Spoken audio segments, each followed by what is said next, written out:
And in today's session of Fundamentals of Management, we'll be talking about the scientific management given by F.W. Taylor. Just a brief introduction about F.W. Taylor.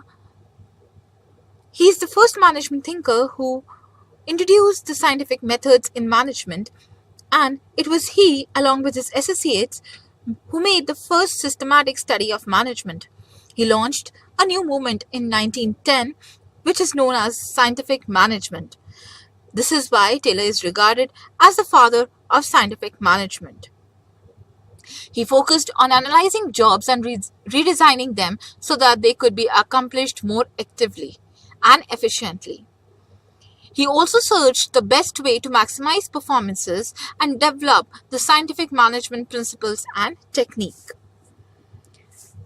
According to Taylor, scientific management is the substitution of exact scientific investigations and knowledge for the all individual judgments or opinion in all matters relating to the work done in the shop.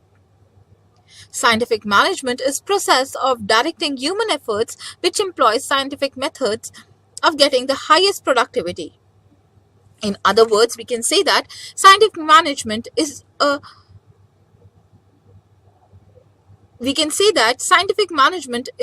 organized human approach to a job of management as contrasted with his hits or miss of thumb rule. It is the art of knowing exactly what you want to do with the men at work and seeing that how they do it in the best and the cheapest way.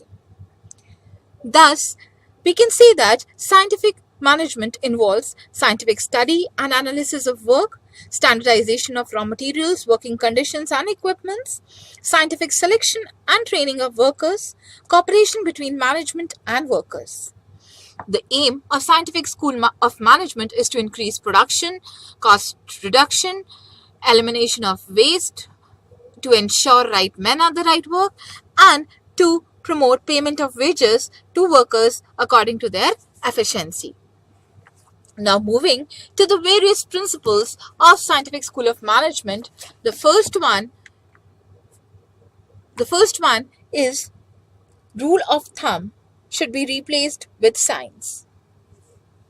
Trial and error approach should not be used for taking decisions, rather scientific way of working should be allowed. Scientific way of working should be followed.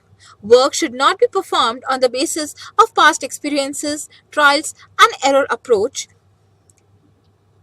or rule of thumb. It should be performed in scientific manner. Under the scientific method, each task is based on time and motion study. The time and the motion study divides the work into smaller units, eliminates undesirable motions, arrives at the best way of doing the work, and determines time that motion to and determines the optimum output per worker per day. Business organizations include estimating the fair day's work, determining the wage rate for each work operation, standardization of operations, and so on. Scientific techniques are thus used to carry out the work which have replaced the old methods of operations of hit and trial and so on. The second principle is there should be harmony, not discord, in group action. All members of the organization should work as a team. Conflicts should be resolved by mutual discussions and coordination, and disagreements should be eliminated. All group action should be based on mutual understanding so that the group as a whole contributes to the organizational output. Third principle is cooperation, not individualism. People should not promote individual interest at the cost of organizational interests. They should cooperate with each other, promote mutual understanding in their thinking, solve each other's problem, and work as a team to achieve organizational goals. Fourth principle is maximum output, not restricted output. People should not restrict production. They should increase the output and share the benefits with the management. Workers should not feel that if they maximize organizational output, they should be turned out of management. Instead, they should appreciate the fact that increase in the output shall be shared with the employers in the forms of profit and in with employees in the form of wages together. The last principle is development of workers to their full interest or capacity. Workers should be developed by their full potential through scientific selection, formal education, training, motivation to give their best to the organizational output for the benefit of both the organization and the worker. Training should be provided at the workplace so that the workers learn about new technologies and methods of work to meet the needs of the changing environment. So these were the 5 principles of scientific management.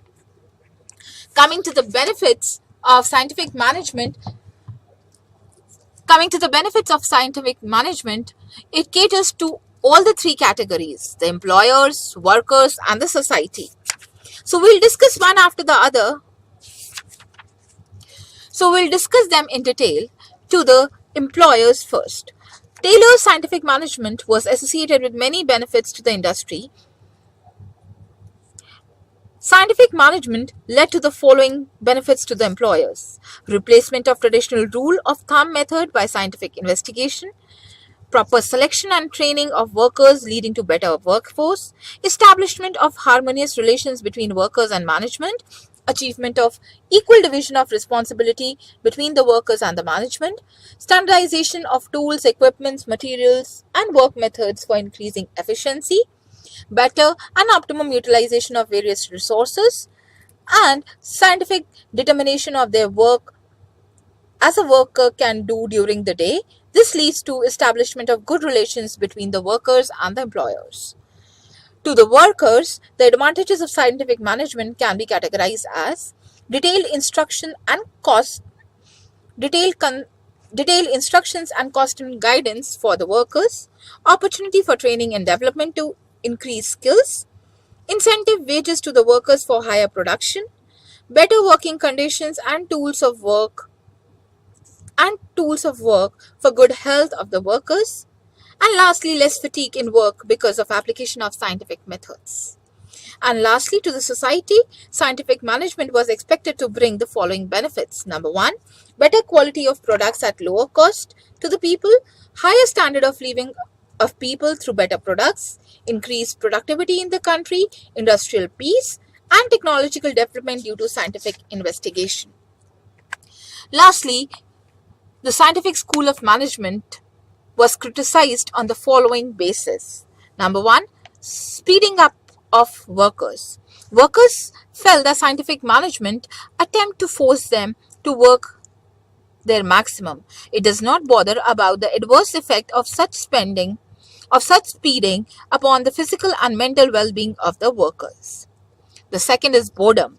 Scientific management introduces specializations in the enterprise. The workers are supposed to do the routine work just like automatic machines. This creates the problem of monotony among the workers who start looking for better jobs in other organizations. The third is no scope for initiatives. Since there is a divorce between the functions of planning and doing, the workers get no opportunity to take initiatives. They are supposed to do whatever they are told to do. The fourth criticism is of unemployment. Workers feel that scientific management increases the efficiency through standard methods, working conditions, tools, and equipments. Since the output per worker is increased, there will be reduction in the employment opportunities. It is also criticized on the basis of exploitation of workers. Workers feel that scientific management is a clever device for exploitation of workers. They argue that their wages do not rise in the same proportion in which their productivity increases. A major portion of the gains from the increased productivity is taken by the employers themselves. And the last criticism is weakening of trade unions. Scientific management advocates harmony in the organization. It discourages disputes over the distribution of gains from increased productivity. Thus, in a way, it weakens the trade unions movement. So this was the criticism of scientific school of management. Thank you so much.